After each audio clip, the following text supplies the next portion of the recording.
Hi, magandang araw po sa inyong lahat. Ngayon po ay first reading of the day natin. Today, Tuesday, a very powerful day. Gusto ko pong humingi ng pasensya sa inyong lahat dahil nagkamali na naman po ako ng upload ng third reading of the day kagabi. So I just uploaded it kanina pong umaga. Pasensya na po kayo. Minsan kasi sa YouTube meron po doon na select photos tapos hindi po lumalabas yung new upload, no? So kailangan mo pa po siyang itama. And I'm really sorry po. Pero in-upload ko na po in-upload ko na rin po yung tama kanina pong umaga. So meron pong caption doon na sorry, nagkamali po ako ng upload. Okay, so ngayon tingnan naman po natin kung ano po yung first reading of the day today, Tuesday, no?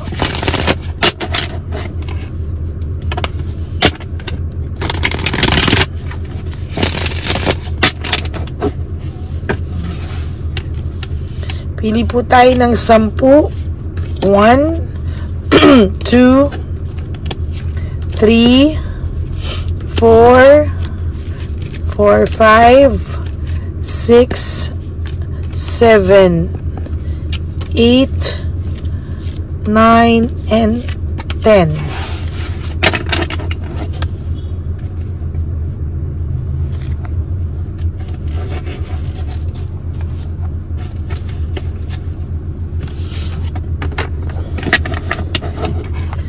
Now, pili po tayo dito din ng 10.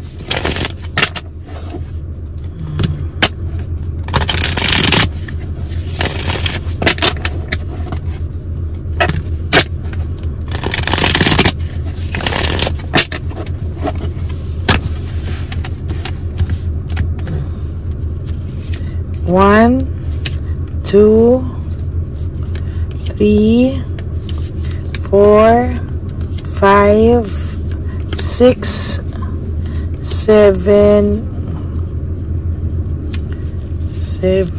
8, 9, and 10.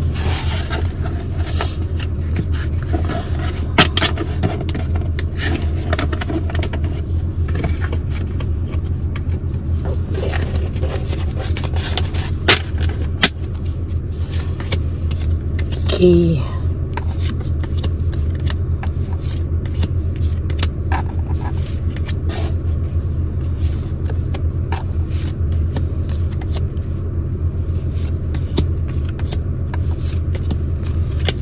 Huwag niyo pong skip para po imagine niyo na kayo ay aking nasa harapan.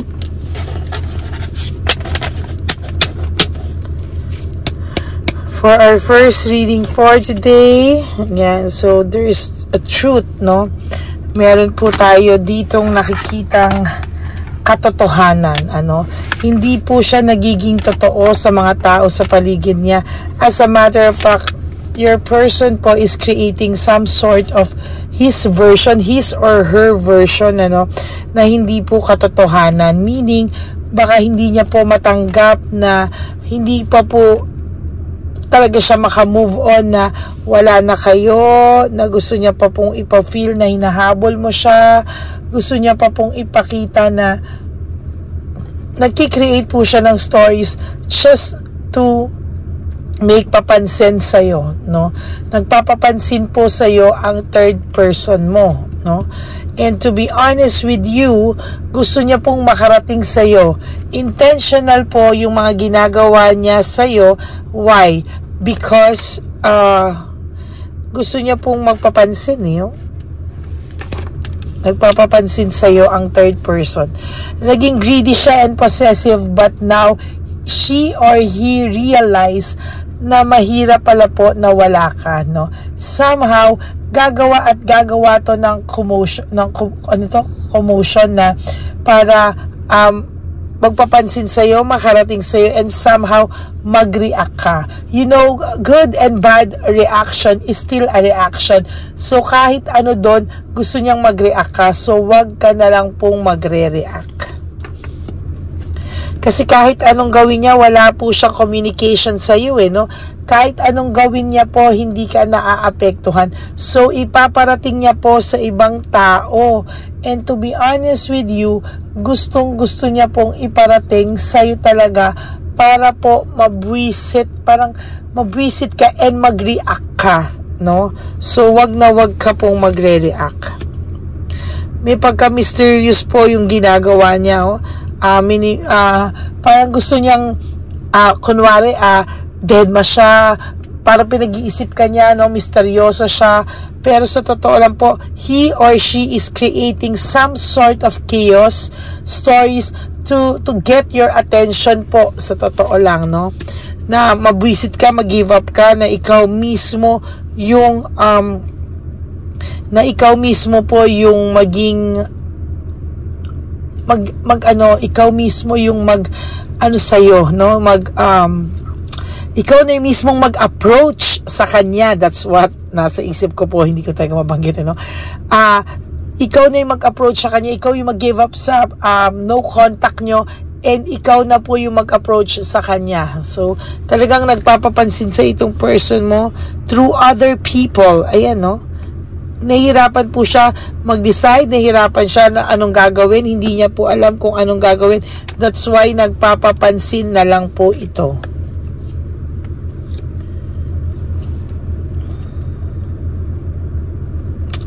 Nakakakita po ako somehow na feeling niya po ikaw ay nakapag-move on na, feeling niya po ikaw ay naka-recover na.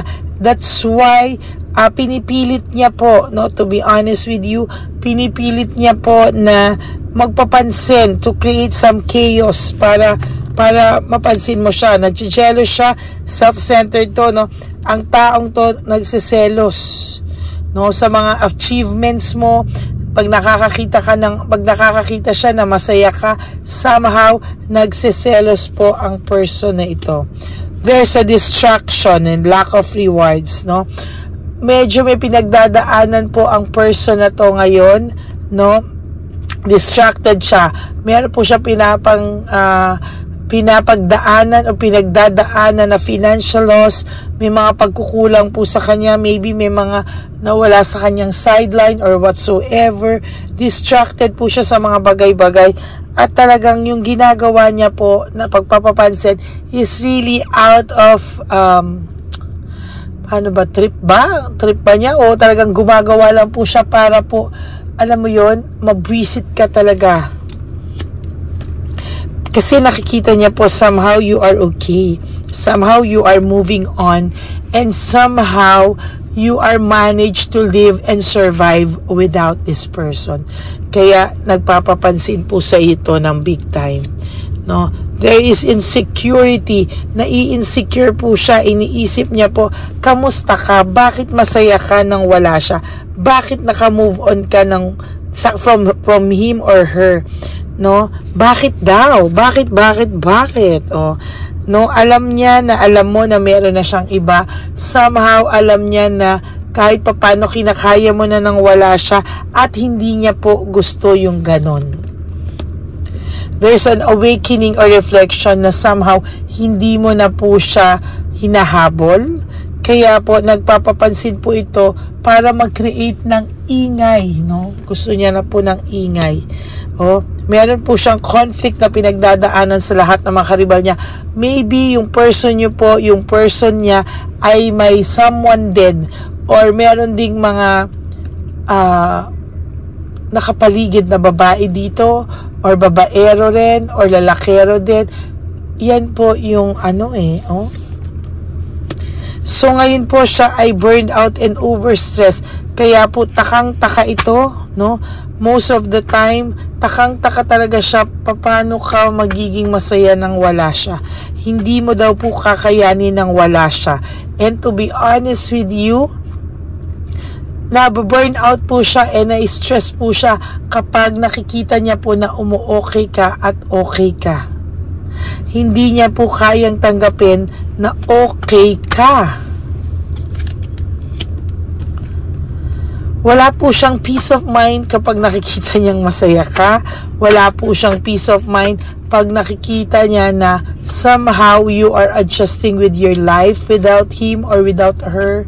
na nakaka-survive ka, ayaw niya po yun. That's really a bad news sa kanya.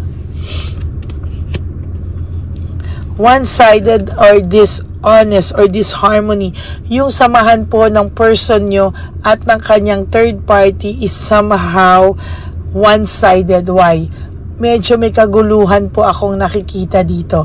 Wala po akong nakikitang true love and honest wala po talaga.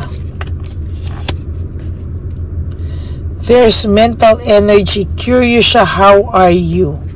Curious siya, are you happy without me? Curious po siya na kamusta ka ngayon, no?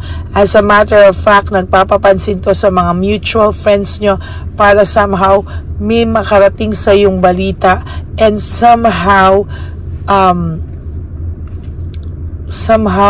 parang maapektuhan ka. In a way, kilala ka rin kasi nito no? Madali ka raw maapektuhan. So talagang yung person na to ay nagpapapansin sa'yo. For your last 2 cards, ayan naghahanap siya ng chismis, no? Naghahanap siya ng chismis tungkol sa iyo kasi ina-isolate mo daw yung sarili mo. Wala siyang nababalitaan anything from you, no? Wala siyang nababalitaan masyado, talagang inilayo mo yung sarili mo sa kanya. And yun yung hindi niya matanggap, no? Hindi niya matanggap talaga yun.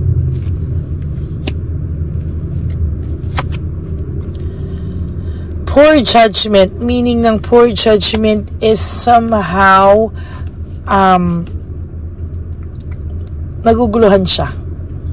Naguguluhan siya, bakit naiisip ka pa niya, bakit siya naiinis sa'yo, bakit gusto ka niyang bisitin, bakit gusto ka niyang magpapansin sa'yo, because he or she is doing her best or his best na magpapansin sa mga mutual friends nyo para somehow magkaroon po siya ng reaksyon. Ikaw, magkaroon ka ng reaksyon kahit konti lang, no? Para magkaroon siya ng energy, no? This person is medyo narcissist, no?